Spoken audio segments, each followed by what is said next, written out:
understand my family. You'll have better luck comprehending the history of the Middle East, or a Rubik's Cube. The answers there may not be formal or finite, but at least they exist. When it comes to my family, there are few answers. We live in northern San Diego County, a casually affluent burn zone decorated by waves of red tile roofs.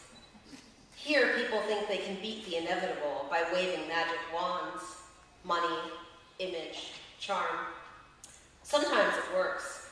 Sometimes they wind up with their homes reduced to ashes. My parents have charm. They use it as a strategy, a way to beat back the flames.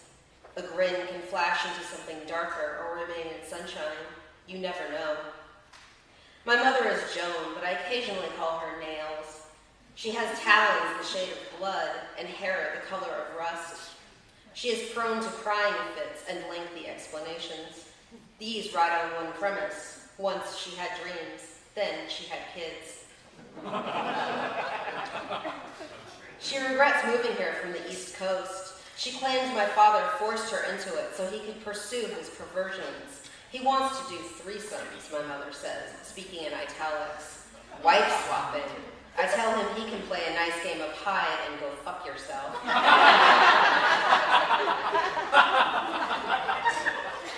My father is Steve, but I often think of him as the rooster. His comb-over flaps in the wind. In the outside world, he is cordial, and at home, he can be every bit as aggressive as the barnyard animal. His eyes are as black as midnight. When he yells, they turn almost violent.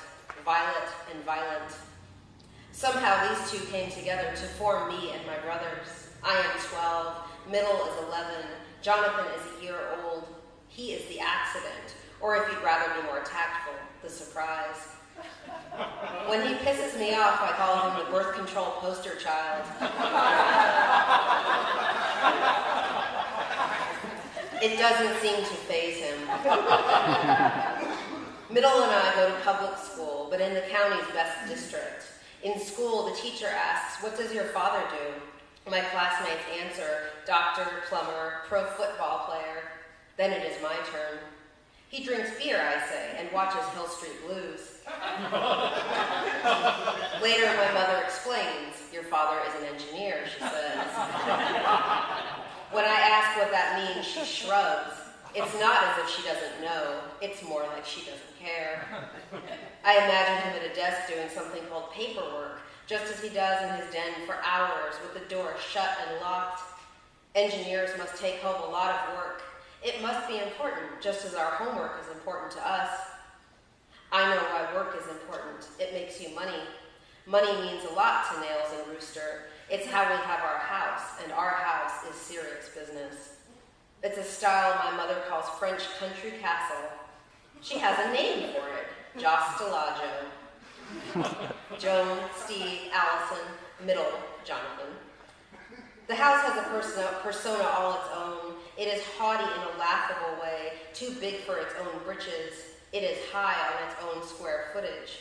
It prides itself on its prestige. But inside, it's a warren of small rooms with locks to close ourselves off from one another. The carpet is stained and sad, the victim of Rooster's dirty souls. When my mother complains, he says, "What do you want for my life?" Then he slams into the den and does paperwork. Our entryway is the biggest room. It's the size of some studio apartments and gives way to a dining room with no carpet. It flooded a week after we moved in, and they never bothered to replace the flooring.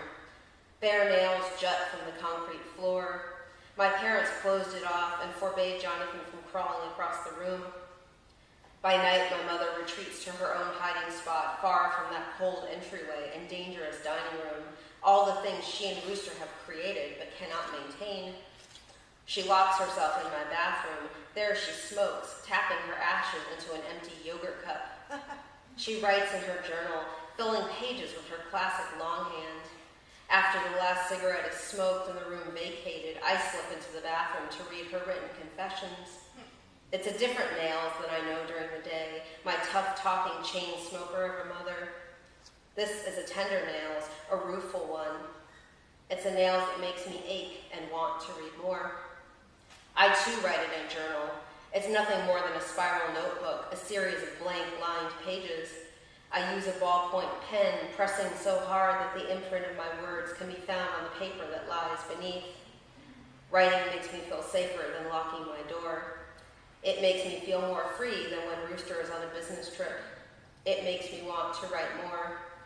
I chronicle the events of the day. The credit card bill arrived and my parents fought, along with my goals.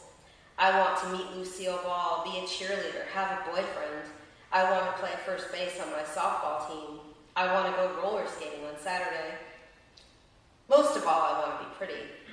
Pretty means a small waist like Scarlett O'Hara, and I love Gone with the Wind. Pretty means good hair like Madonna. Pretty means a nice smile with straight teeth, which I don't have because Rooster decided not to spend money on the braces my orthodontist recommended.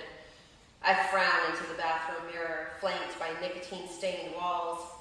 I resemble nothing so much as a human chipmunk, complete with fat cheeks and wide eyebrows that meet in the middle.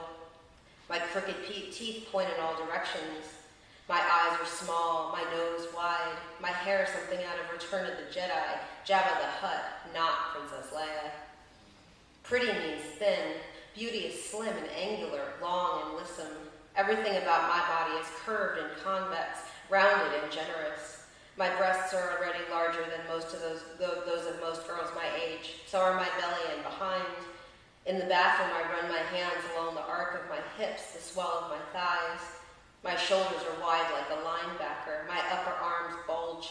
Even my forehead looks large, a pale, fleshy expanse. How will I do the things I want to do if I'm fat? Lucy won't want to meet a butterball. I wouldn't even be able to fit into a cheer uniform. And no boy would love a big girl. Even I know that. I often vow to lose weight. The matter seems simple. Take in fewer calories than you burn. We learned that in health class. Losing weight is an issue of numbers, but I'm no good at math. When my parents fight, I fake a headache and skip dinner. Then I go downstairs after the table is cleared and I consume chips, cookies, handfuls of cornmeal. I slather pieces of white bread with margarine and shove them into my mouth. I pour bowls of cereal and eat them dry. Sometimes I laugh. The cheeks of my face and butt are dimpled because eating makes me fat, but the food also feels good. It feels familiar, like a grandparent. It also hurts, like nails going down my throat, scratchy, bloodletting.